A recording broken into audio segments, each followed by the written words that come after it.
Do you always forget important tasks or events?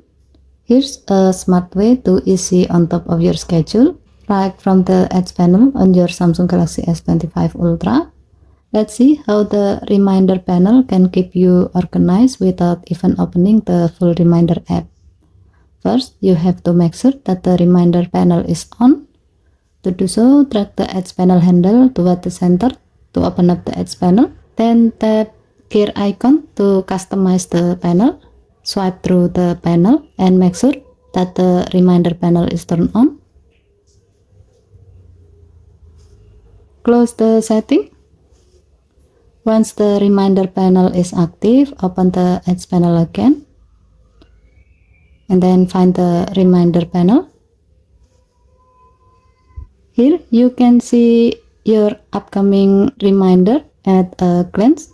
You can tap any reminder to see more details or edit the reminder. To add a new reminder, tap Add button. This will take you directly to the screen where you can add details for your new reminder, then save it.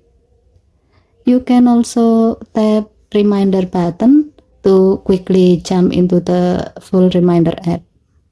So, given to the function, if you are someone who wants quick access to reminders without digging through apps, the reminder panel on the Edge panel is super handy. Okay, thank you for watching. Please help to like and subscribe. Have a nice day.